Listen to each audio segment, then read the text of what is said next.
Yes, now we are recording. Cool. Perfect.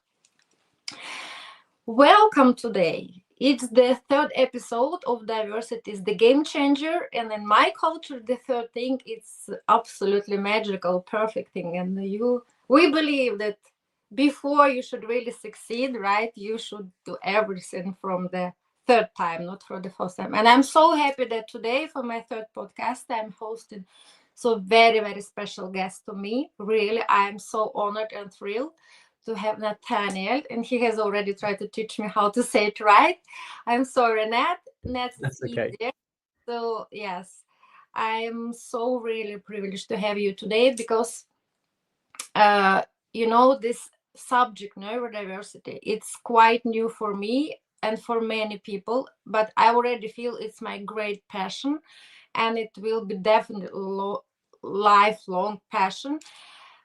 I kind of feel that it was always in my heart. I just didn't know the definition, how really should I put in the box, how all these aspects I can kind of puzzle in one, and how I can call it. I always felt that I was different, also like you, but I didn't know the difference, whether it's good or it's bad. But now I'm so grateful I could discover the not negatively charged definition like disabled, handicap, or something, but that neurodiversity. And I'm so happy to have you. You're absolutely the great champion of neurodiversity. You're my role model, especially your TED Talk. It has so much influence on me. So I basically said this night after I could hear you first time, and I made the whole raw version of my TED Talk about neurodiversity, and I already sent to my coach. And I have coined, like, I believe it's new, but even like not disability, because I don't like this also disabilities, dysfunctional ability. I also call them diff ability or div ability, different ability, divergent ability, and so much over to you. So welcome to our episode, and today I'm so happy, like I said. So welcome, and absolutely feel free and be as possible different as you can. Do whatever you want here. It's no boxing at all. Me as well. You see, I'm trying to be a little bit different for you as well today, like break the rules. It's my husband's clothes actually, and one black, one very pink. Nice. So welcome. No, honestly, it's a pleasure to be here. Just looking at your background, so impressive, and any opportunity to chat about this lovely brain of ours, more the merrier.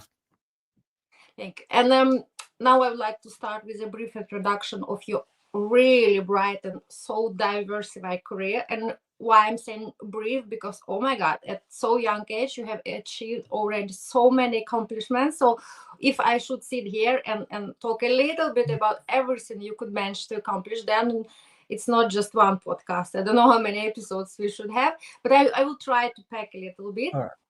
So Nat is an award-winning neurodiversity expert, like I have already mentioned, and advocate dedicated to empowering neurodiverse individuals in so many ways, holding a master degree in applied science, right? Yeah. Yes, congratulations, because I know in your TED Talk you're the first one in your family who could achieve that. Well done. I appreciate it. It was effort, but nice and rewarding. Yes, especially when you mentioned that, okay, they put label on you at your school, unwilling to learn, right? Unwilling to learn. And you said sometimes you should really not, or teach at school in your own way, not be in present. So like pretty badass. It was very funny. I like, okay, so I'm just continuing. So holding a Master of Applied Science, Nat combines academic expertise with practical experience to drive meaningful change in diversity and inclusion initiatives. Recognized by His Royal Highness King Charles for your heroism and international fundraising efforts, you have received really numerous accolades, and including Pride of Britain Award nomination, right, and inclusion, and Britain Under the 30. TED speaker, which I said brilliantly delivering. Congratulations. I love this bloody TED talk, which you have mentioned yourself. Now I'm staying here and delivering bloody TED talk. Cool. I could refer to me. I will be the same feeling when I'm staying I there. can't wait. Bloody TED talk. Yes. And of course, a social entrepreneur, workforce development trainer, neurodiversity media expert, you're bringing extensive experience to your work. But I could just continue further on, but for me it's much more joyful to listen to you. So my first question, Nat, your journey is so inspiring, really, for many of us. Thank you for everything you are doing. How can you please share with us your motivation? What was your motivation to become a neurodiversity advocate? Well, first of all, that's like more compliments than I've had in a year, so I don't know what to do with them, but I appreciate it. And I guess for me, I never planned to be a neurodiversity specialist. I mean, who really does? It's kind of something you fall into. For me, I always knew I was a bit different, and I was given a label so young. And I find while labels are great starting points, they are very, very limiting. And I was capped so early on, saying, all right, well, Nat, this is great, but you probably can't do this. Don't worry about reading, don't worry about that. And I'm just like, well, why? I want to do these things. I'm a curious person. I love learning. I find it really, really difficult, or I thought I did. But what I really found difficult was learning how the education system expected you to learn. And that was kind of the biggest roadblock. And I noticed whatever I did in life, whether it was academia, relationships, professional work, I was having barrier after barrier. And being someone who loves a bit of self-development, I was never afraid of working on myself. But the more I learned about the brain, the more I started to think, you know what? I don't think there's anything wrong with me. I think maybe the system's broken. And you just start going down different rabbit holes. So I started learning about the brain on my I used to ditch school, and I'd learn about the brain. I would find out all the history about how people have been treated in the past. Essentially, I just go down lots of little rabbit holes. And when I started learning more about it, I started to see myself in what I was learning, but also seeing that there were parts of me that I didn't see. And maybe the labels that we have been given don't give someone the full picture. And then I started sharing my experiences. I think I realized my mum probably is neurodivergent, though she's never been diagnosed, and I can kind of see a lot of her traits in myself. And in short, when I worked for the media for a little while, I did a lot of volunteering as on the side. And then I just thought, I enjoy that more. I get more self-worth and fulfillment from it. So I swapped my main career and my hobby, and I switched them around. So while I still do media related things, I get a lot of fulfillment through educating people, taking super complex subjects, which are really not accessible to the every person, and make them nice and easy that everyone can learn from it. And just kind of spread the good word of neurodiversity, because like you said, all these words, disorder, broken, damaged, illness, like that, they're horrible. But not just that, they're actually false, because they don't tell you the whole story. What I find really interesting is that when you look at the history of all these developmental differences or disorders, they were created by a neurotypical person. So a person who thinks more or less the same as everyone else. They saw us as a problem, and they were like, oh, you're a bit of a problem. I'm going to give you a label to basically say, I'm right, you're wrong, I'm okay, you're broken. And then I will tell you how to change, to sort your life out so you integrate better with the rest of the world around us.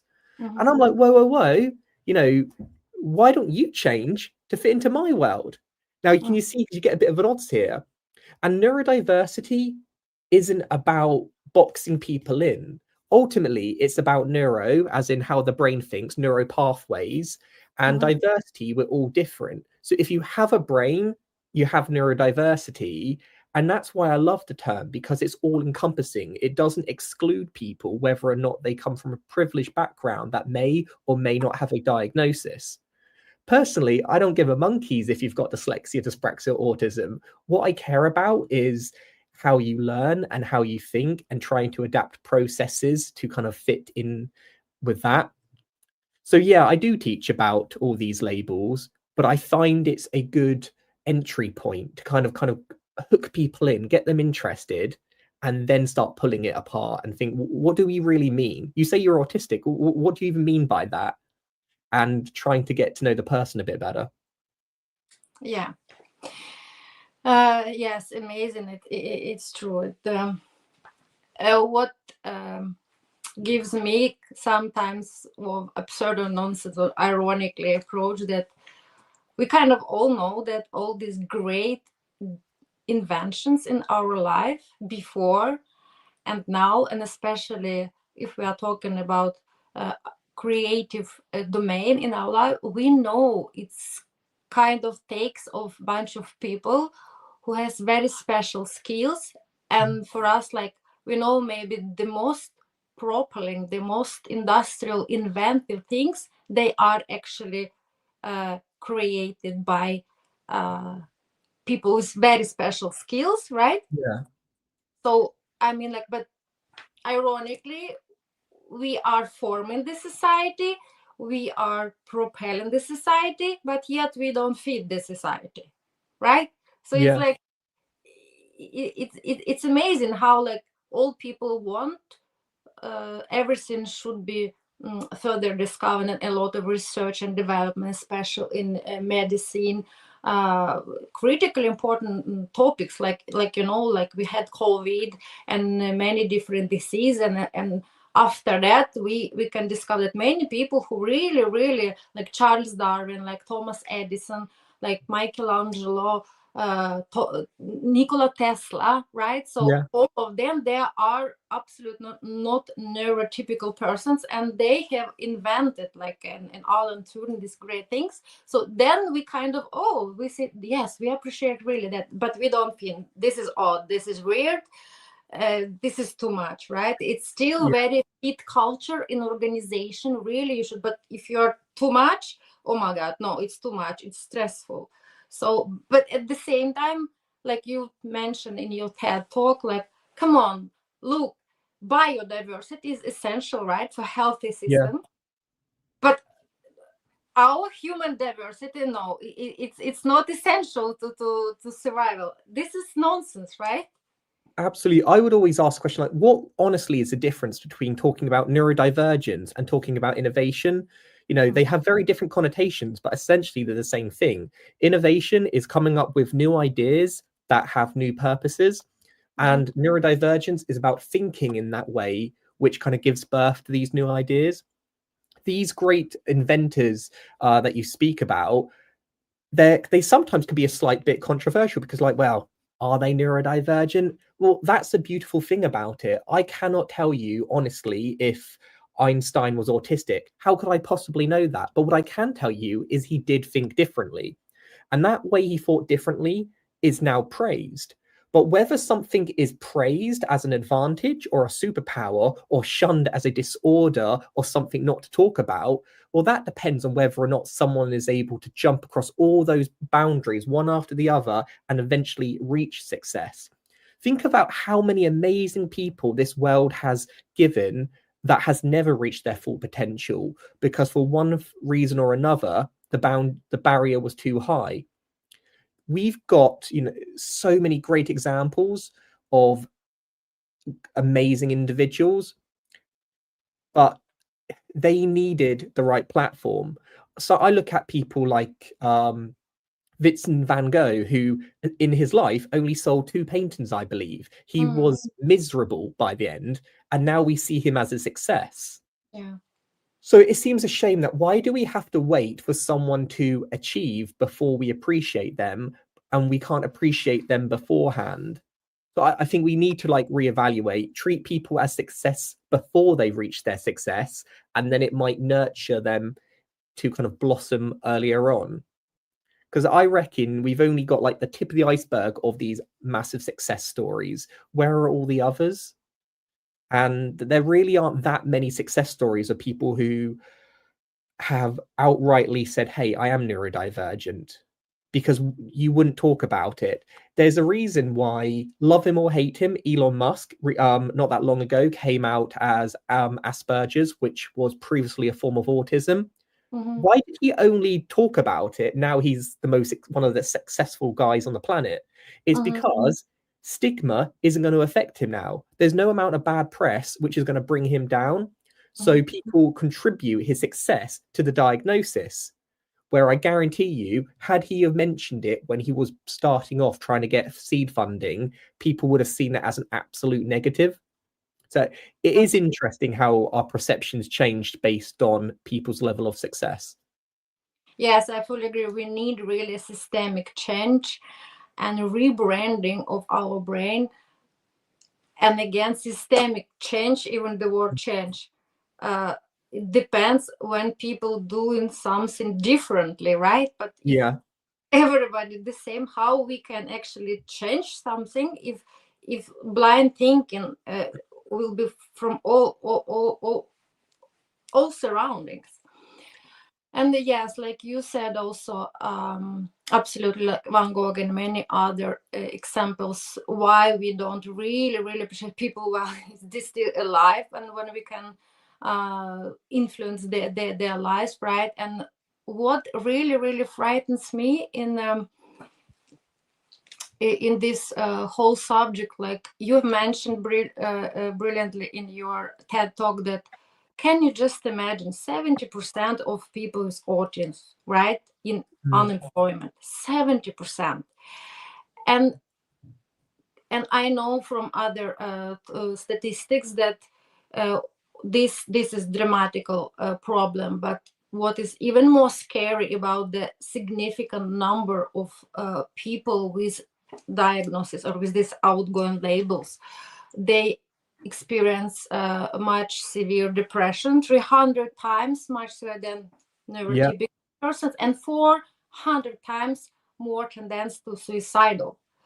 And one of 5% in this world is neurodivergent. If you just think about scaling of that, right, how dangerous it is actually if we really still continue going with these labels, if we really are not into systematical change, because change at least raise curiosity. It's bridge to education, and when it's education, at least we can have some threats that we could have self-advocacy, right? Like you said, maybe you started learning speciality of your brain and how you came yourself to, oi, that's nothing wrong with me, I'm just different. And you said your mom, she has never been diagnosed, because it's called the lost generation of autism, because they never know that girls display and present differently. It came official papers came 2016 that ladies actually totally different. So can you imagine how many people was not identified? It means that they never came, they never got support, and support means services in the society, right? And then it leads to depression and suicidal. Everything is so interconnected. So I am kind of, from what you mentioned, kind of torn a bit between, on one hand, we need to get more people diagnosed so they can have access to support systems. But on the other hand, I actually think we need to scrap the labels altogether. And the reason I say that is that, as I said, we give people labels who are different from us, who do not integrate or gel with how we expect people to behave. And that is going to be problematic. I've got a bit of a theory that neurodivergence has always been a thing. Maybe it's not so much of a theory, but the world has always thought different. And if we go right back to our caveman and ancestors, where we had hunters and gatherers, they're two very essential types of thinkers and doers, but were different, and they were great for being different. And as time kind of progressed on, we had artists, we had people who would come up with like theories and ideas and teachers. And then the Industrial Revolution happened, and we're like, you know what? Let's start streamlining. Let's start making a cookie cutter mold where everyone looked exactly the same as each other. It allowed us as a society to upscale, to industrialize. But the consequences of that is that we stifled innovation, meant that if you did think differently and if you did take adjustments, that was no longer seen as the optimal way of being. And that has gotten us so far in history, but it's also gotten us to the point where we're starting to stagnate now. But I do think there's a silver lining. And I think with the rise of AI, artificial intelligence, where computers are now becoming the optimal human being in terms of following processes and routines, it leaves a massive gap for those who do not think like computers, who can kind of break the mold. So I like to say that there is like a renaissance happening for neurodivergent people. And it's part of the reason why we're even talking about it today, because businesses cannot go on. There is a massive skills gap in all sectors. There aren't enough people to fill these high-end roles. And now they're looking at neurodivergent people. So once again, it's only now that we are becoming useful / successful that people are taking notice of us. And I just hope that we can keep developing our understandings, because you are totally right. Women could not have autism. Adults could not have autism. And obviously that's completely false, but those sort of stigmas have really stayed in place. So we've come a really long way now, but essentially, if you are white, if you are male, and if you come from a privileged background, you will get a diagnosis and you will get support earlier on, and you very well may turn out to be one of these geniuses that we praise every day. For instance, Elon Musk, yeah, he probably is a smart guy, but he was also very wealthy. You know, that success didn't come from nothing. What about the people who maybe come from a minority background, might be female, might not have as much money as their peers? How do we make sure that their innovative brains are heard and listened to? And if we aren't careful, while there is a renaissance happening with AI, AI is only good as the information we feed it. And there is a real worry that AI is going to be biased towards neurodivergent thinkers. For instance, you go to a job application and you're kind of doing the whole like AI screening. It is looking for a very, very particular type of person. And if you don't meet that needs, you are going to be unemployed. So I often ask employers, why do you think 70% of autistic adults are not in employment? Is it because of the autism, or is it because of how society reacts to the autism and the lack of adjustments? Some people with autism aren't able to work. Other people without autism aren't able to work. There are some, I'm not saying everyone, but the vast, vast majority of people who think differently are more than capable of being able to contribute to society, and they want to contribute to society. The barrier is us. Why aren't we adapting? And why are we changing so slowly? We are depressed. We're on antidepressants. We have anxiety, not because genetically we're more dispositioned to it, but because you try going your whole life with always having to fake who you are, always trying to swim upstream. You are going to get tired. You are going to get burnt out. If it could have been different, you know, maybe we could have been the dominant ones and those neurotypical could have been the ones on the fringe of society. Maybe women could have been the kind of dominant sex who kind of were able to be in control, and men were the ones who had the gender pay gap. The world has become the way it is, and it could have turned out in any number of ways. So I think it is the duty of those who are in the minority to not just accept that different exists, but to level the playing field. Sorry, I get way too passionate about it. Yes, I love it. Me too. So I'm really basically sitting now and like meditate. Valeriya, remember, it's now his turn to talk, because I'm also so eager to talk about passion thing, and then I want to really like you come with this waterfall, but now it's my learning skill, but maybe also my OCD that like I am learning to listen in people. It's really like, for me, it's not that easy, believe me. Oh, I Maybe get it. my specialty. But yes, because so much you have taught now, I could reflect it, like immediately wanted to add something. But it's so important for me also to understand your opinion, because yes, everything what you have described now, I'm so fully agree. And I like very much the quote of Cindy Coupe. I also, after your TED talk, two persons there, like very apparent automatically on my desktop, and I could hear her a TED talk about also neurodiversity. And then she described it brilliantly. Like, she said that she doesn't understand why we really create this very advanced society, but we don't fit in. And then really about this depression and suicidal, she's like, oh my God, we are stuck on the fridge and it's killing us. So we should really do something, and not just we like many things. Yeah, we should be accepted. No, I'm not agree on that. Not just accept. For me, accepted and tolerated, acceptance and tolerance, it's absolutely not enough. It's not enough positive word. Why I should be just accepted or tolerated? No, I want to be embraced, valued. I want to be encouraged, to be really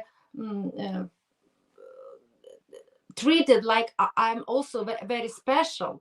And why I should all the time try to prove that I'm good enough? Why? Because I'm just different. There is no make sense. Plus, I believe, yes, it's renaissance, it's rebranding now. And I'm so agree with you that look from the perspective that everything which is really needed for this evolution and for our planet, and everything and everyone who's really the strongest one, it's still flourishing and continue to survive.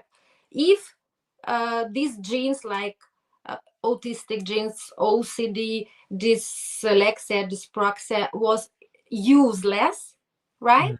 I mean, like everything in our life biologically, and you're studying that from Charles Darwin, like the survival of fetus, right? Just in this really hard competitiveness can survive. And can you imagine, through all these centuries, even if they were not diagnosed, identified, but all these genes which you have in your brain, they're flourishing still. So many people. So it means we should think about that weakness, no, uniqueness. Because if they were weakness, they should be, like, eliminated many centuries before. But somehow they're still now with us, and they're just getting stronger and stronger, right? So it should also give us just reflection. Okay, wow, they're still with us and flourishing, and they give the best results. So no, maybe nature never can be fooled. Nature shows how we should really build this, and we sometimes should really get more advice from our nature, right? So I'm just No, I about think that. that's a really, really interesting perspective, that nature wants neurodiversity. Otherwise, right, it would have been kind of weaned out. It is not just it's a natural thing, but we have branded it as a disorder. Words are so powerful. Yeah. I truly believe that a neurodivergent brain is going to be the thing that saves humanity. We know that there's a climate crisis at the moment, and if we keep doing what we've always done, we are on a one-stop road to like absolutely Armageddon and obliteration. We're killing ourselves. Yeah. And we are going to need people who think different. Another great example is Greta Thunberg, the Swedish environmentalist. Yeah. She has autism, and okay, if she's got a disorder because she's so narrow-minded, she's so fixated on one thing, she might struggle in interviews. Okay, but what about the other side? She's dedicated, she's unrelentless, she will never quit, she's ultra passionate about one particular area. We've been told our entire lives to not put all your eggs in one basket, because if you trip, you have nothing. But what if we allowed people to be all in on something? Hey, if you struggle with, I don't know, communicating, or struggle in maths, or some areas, what about if you just didn't do it and you put everything into one area. You love, yeah. No, we are not islands. People work best when we are collaborative. I know my spiky profile. I know there are some things I'm amazing at, and I will lead on them. But I know there are things that just aren't my forte. But that's okay, because my colleague is amazing at those, and they're not so good at the thing. So like, we balance each other out. Stop looking for generalists and start looking for specialists, and have a diversity of thought. Absolutely. Because without rain, there is never a rainbow. You know, we need all that. It's true. But I would like, we have speak about so many great persons and their impact. But now I would like to focus more on your great impact. And can you please share example of project or initiative you have been behind or impacted, right? Which I know already it caused significant impact. Could you please tell about the projects you have been involved and still creating? I know about your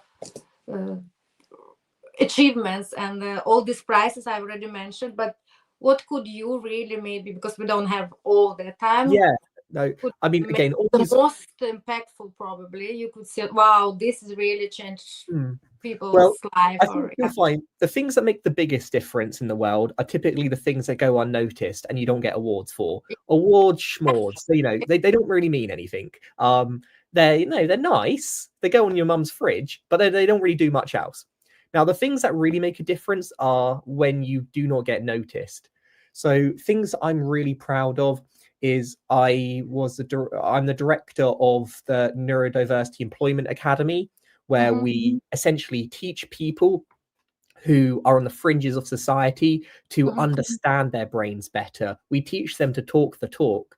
When people go into interviews, let's face it, a lot of us have had a whole lifetime of kind of being looked down upon. That affects your self-confidence. I essentially teach them how to change it. Hey, I'm Nat, I have dyslexia. It's my advantage because... And so you go in with a solution rather than a problem and help change the narrative. I've part of my own organization that I do on the weekends, Divergent Thinking. I teach autistic children how to make video CVs, because a lot of them, while on paper, they lack conventional qualifications, which are normally seen as the entry point to get into jobs. Their personalities more than speak for themselves. They are highly dedicated, really motivated. They have great retention rates. So we let themselves speak for themselves. Another thing, I'm really, really proud of a community I created. Every single Thursday, me and my team, we deliver free webinars aimed at neurodivergent people, once again, to understand their brains better. My master's I did in neuroscience, I got all of that really amazing material and I made it in a way that everyone could understand. So again, it's putting you in the driver's seat. No longer are you the person who gets labeled because you're different. You're the person who gets to define yourself in your own vocabulary. So yeah, I'm proud of that. Absolutely fantastical that we don't need to feel just be excused and are victims. We are captains of our destinies, and sometimes just because of the all these barriers, we really lack of really like roadmap, right, or rule book, because kind of taught from school age that no, this is just one rule book and this is just one right roadmap, but we don't understand, it doesn't appeal to our way of processing the world information. Because basically, I don't know, our listeners, we were so eager to start discussing the subject, but neurodiversity, it's actually the whole idea that our senses and feelings and emotions, they're not different, we just process them differently. Just our brains, right, it's not weird, it's wired differently. I liked very much, it's almost the same word, but it's if you put this I two spots down, and it just, because it's a lot about narrative and vocabulary, it's not weird, put this letter, it is wired. We are wired differently. That's why it doesn't mean that we are less valued or we are broken. So I'm so great that you are behind this initiative, and I was so honored also to to fill the scheme in these webinars, which you are starting from January on Thursday, and I will be more than happy also to participate. It will be I can't great. wait to get you on board on that. Yeah. So we've been doing it for a few years now, and we have like hundreds of people sign every week that are real great regulars. One of the people who attends my webinars, I actually mentioned in my TED talk, Emma, Emma. and she's just an example of many, many people who attend. These are really, really smart people, but they are ridiculously long-term unemployed. And you think, well, something's not adding up here. And the thing is, recruitment process is set up to make us fail because it isn't looking for people who might come at problems from a different perspectives. Mm-hmm. I've lost many a jobs because of psychometric testing. And that's why the webinars are so important, because it allows you to advocate for your own thing. So you go to a job, let's say they have psychometric testing, you might think there's nothing I can do. I'm going to fail. Mm-hmm. Well, what happened if you went to the HR and you told them why you shouldn't do it? Should we have to be responsible for always having to fight the system? Hell no. Unfortunately, that's where we're at the moment. So at least it gives you a fighting chance. And we've been doing this as a community for a couple of years now. And it's gotten to the point now where I'm like, real content, I've got my opinions and my 2 cents, but I want to broaden it out now. So I'm getting the most innovative, smartest minds, including yourself, from all different backgrounds to share their insights.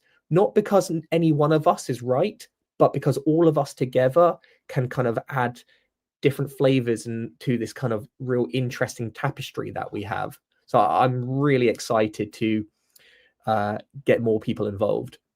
Absolutely. I also say that diversity, it's like rainbow of human legacy. We should really think about that. And before we start maybe wrapping up, so you have already mentioned what you have established yourself, but if you could give like couple just of advices to managers which are still a little bit afraid maybe to employ neurodivergent persons, but already start at least getting more curiosity, because I believe it's already a promising start, because more and more we at least speaking and raise awareness, it's already achievement, right? If you can change the life of one person, you change the whole humanity. So how they should, I don't know, approach, because I have PhD and I'm interviewing people about diversity management, and I'm usually now speaking with like top executives, and I am very sometimes provocative and asking like, okay, you speaking just about diversity, but for me it's like, very nice for profile, ticking off the box that we are that and that, but what is your really what actually concrete you are doing? And you speak about gender diversity, maybe cultural diversity, but what about neurodiversity? Have you actually started considering that? And then like sometimes they really like, some of them actually try to be open, yes, we are there, but actually no. And then I also ask them, should actually then you advise, like, your executive, like us, because I have OCD, should I be transparent about that? It's less chance to get the job or more, or what? But if you give your advices how we should start approach even broader, like you said, these executives, that they, and show them or give them actually some skills how they should start creating this neuro inclusive culture. I mean, that's a big question. I suppose, when people say to me, is it, I have no one who's in my team who's neurodiverse. Wrong. Yeah, definitely do. As we said, it could be like up to like 1 in 5, 1 in 7, the number varies, but it's a high percentage of people who are neurodiverse. You 100% have neurodiverse people in your team. Absolutely. But the question is, you don't know about it because your environment isn't inclusive enough and people don't feel comfortable to talk about it. I have people come up to me all the time, hey, Nat, I've got a job coming, should I disclose? And you'd think that I would be like, yeah, definitely disclose. I can't do that because I don't know where the organization where they are on their journey.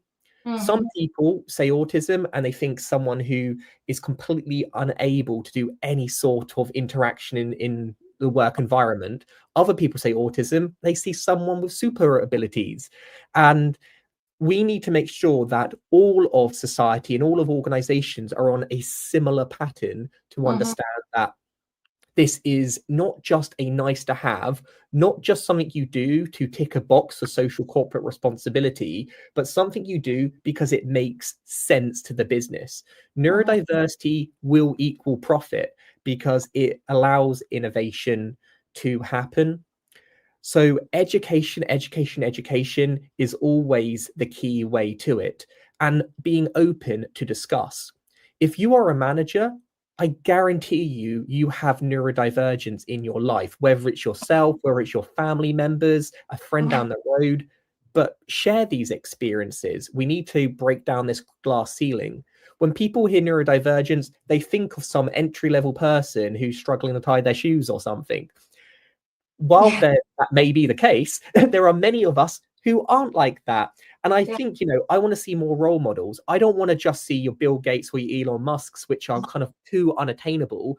I want to see real people who have, like you said, who have thrived because they think differently. But I don't want people to just thrive because they think differently. I want them to be able to do it without having that kind of cognitive burnout, having to feel that they have to fight every single day of their life to be seen and to be heard. No, me and you, it's clear we've done quite well, but if you are neurodiverse and because parents come up to me, oh, my child, I've just found out they have autism. Should I be happy? Should I be sad? I'm like, well, honestly, it could go either way. They could either hit a glass wall, feel their potential is capped and become an underachiever and become one of those statistics, which statistically your child is likely to be unemployed. Or they could be encouraged, could be empowered, could be shown to be an advantage, and they could kind of tip and become absolutely bosses in their own right. I don't think neurodivergent people should either have to choose between being a world famous entrepreneur who's a maverick and go their own route or being unemployed. Why can't we be entrepreneurs, work within organizations and innovate from within? So by organizations being more open to neurodivergence, they not only open themselves up for more innovation, real diversity, which is thinking differently, we're also going to get loads of people offer benefits, which will more than enhance our economies, which is struggling all around the world. It's a win-win for everyone. And the thing that's blocking us at the moment is stigma, pre-held ideas. Back just a few 100 years ago, autism didn't exist. Then it was a thing called childhood schizophrenia, mental health. People were executed. They were euthanized in World War II. During like the 60s and 70s, you had like the refrigerator mother, which if your child had autism, it means you were a bad parent. All of this stigma, it sticks and it takes a long time to get rid of. So a lot of the people who still are a bit unsure about it, I'm not blaming you. I get it. History has been awful. And for us to rechange the narrative takes a long time. People still think that if you got an injection, that's why you have autism. It's not true, but people still believe it. So this is why we need to have more open conversations and start educating people, and not educate them just one day a year, but educate them every single day. And I believe that is our best bet to creating a more equal future. Fantastically amazing, and I'm so agree that education, like how you have mentioned, it's the greatest bridge to empathy, and empathy is to real, truly inclusiveness. Together we are stronger, united we are stronger. That's true, because I'm so agree with you about people really don't know that much. They have so narrow lens to our specialities, because when I'm raising the topic that I have OCD, so people immediately, okay, so what are you doing? They ask me how many times, and then washing my hands, right? Always. or checking. I said, no, actually, no, I don't have rituals. I don't wash my hands, and I have this and that. And they're like, oh, but this is not OCD. I said, yes, it is OCD, because for me also, and probably for many other persons, it's so challenging also because I'm displaying another type of OCD, right? And kind of, I can be a terrific actress and can really put my together if I need to act and handle, but they have no idea what's happening here when I have these intrusive thoughts, right? So but by being educated, right? So I mean, that's easier for all of us, because actually we are all every day in interaction with diverse people. If yes, one or the, so you have, like you said, or your employee or your family or your friends, or you can be fall in love with one of those persons. So so inclusiveness and education is the most important, right? So like you mentioned in TED talk, that when you have shared that you had autism, so people start speaking slowly to you, or you be like really this Batman. The same with me. So and I now, think honestly, scrap the labels because of, well, keep them for doctors and medical reasons. But for instance, the label OCD is probably not very helpful to you because it doesn't give anyone any more information about you. They have their own preconceived ideas. Oh, you have dyslexia, you can't read. You have dyspraxia, you can't ride a bike. You have autism. Oh, you're going to melt if you make eye contact. You have OCD. I bet you're washing your hands all the time. It's not like that. These are very broad labels which include lots and lots of different characteristics and different traits. And people don't fit neatly into boxes. It's why you can have multiple conditions, because essentially we don't know what to call you. They are very, very broad starting points. And I hope we can change that. Like Tourette's isn't about swearing. Very like 1% of people with Tourette's has like swearing variety. Most people with dyslexia are able to read. The key challenge with neurodivergence is normally around kind of memory and people's perceptions of us rather than the kind of the headline.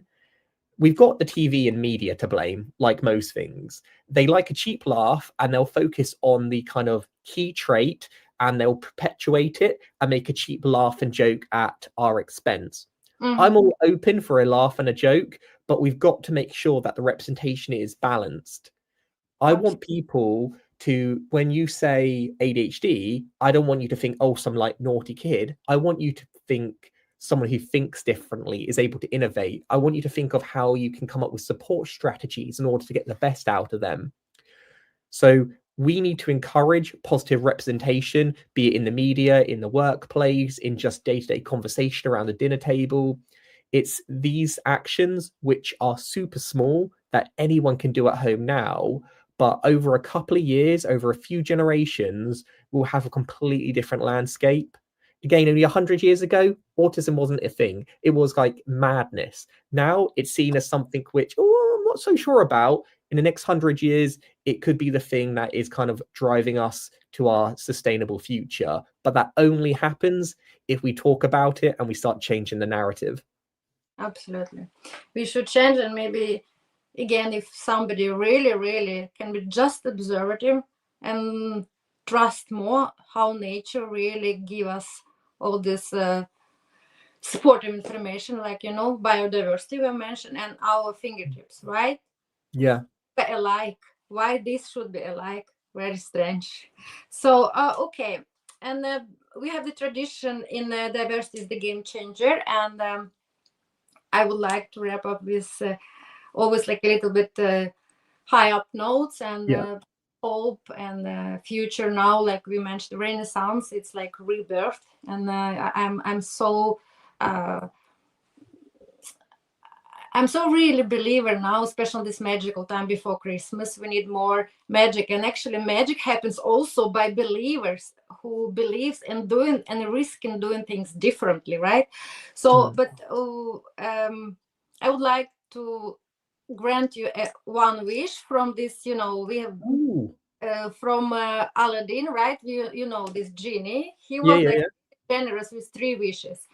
But okay, if we I have a little bit more shy possibilities. So if you could wish something, can be personal, can be big, can be smaller, but just I'm your Mrs. Ginny today, and you could wish one thing for the Christmas, or that I can really make it happen. What All would right. that be? So I'm assuming I can't wish for more wishes. Oh, what do you say? I can't wish for more wishes. Yes, of course you can. It's a tricky one. It's Okay, yeah. okay, a bit cheeky. No, I won't do that. That's probably um uh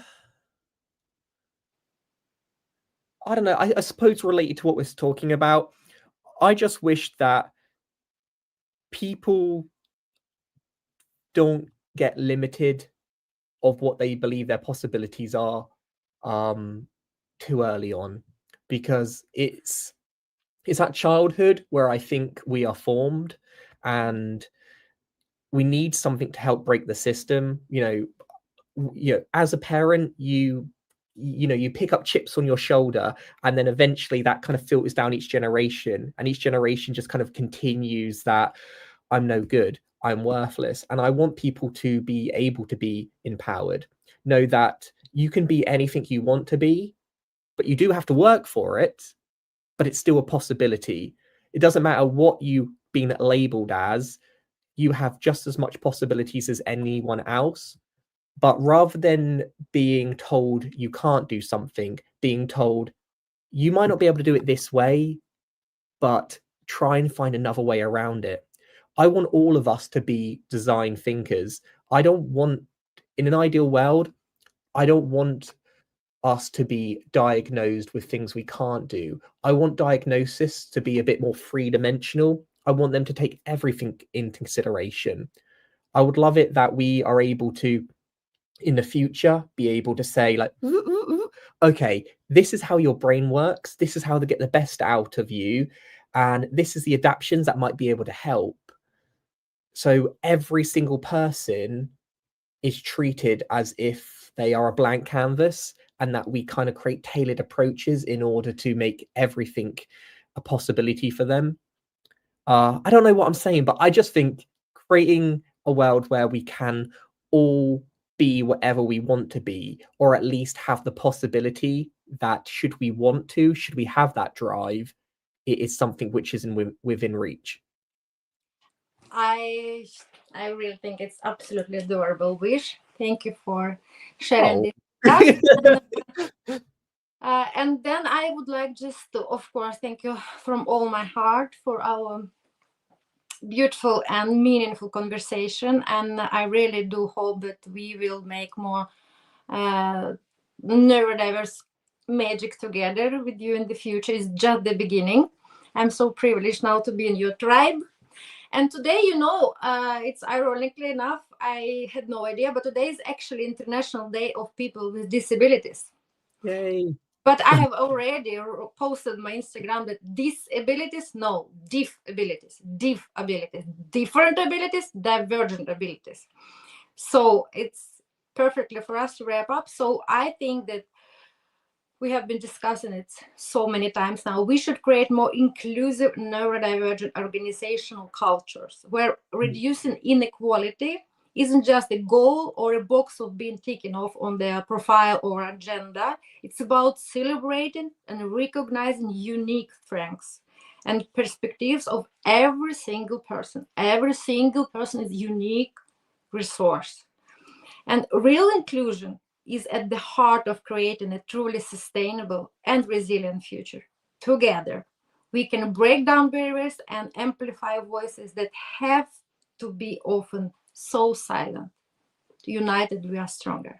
Oh, so empowering. I love it. Thank you so much, Nat. It was absolutely pleasure to have you.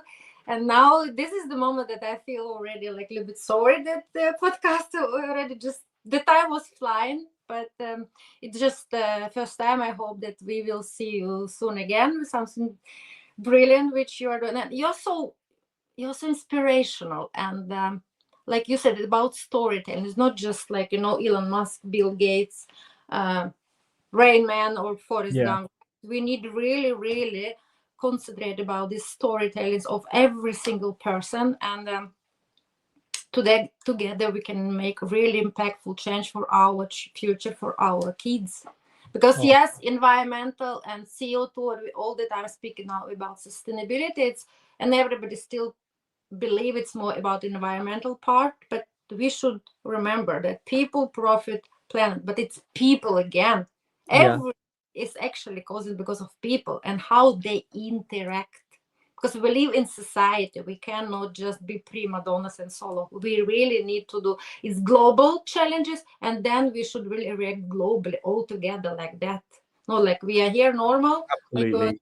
You're a little bit strange. Then no, we everybody together be like facing this challenge, and then we really should say hello. It should be two-way street, not just us trying to fit in all the time. No, we need to go together and meet in the meeting point in between, right? Yeah, there is no environmental solution to our crisis without neurodiversity. But anyway, thank you so much. I love what you're doing with this podcast. It's great. I think you're a fantastic role model, and happy birthday tomorrow. Thank you so You much. have a lovely and blessed day. Thank you. Bye-bye. Bye.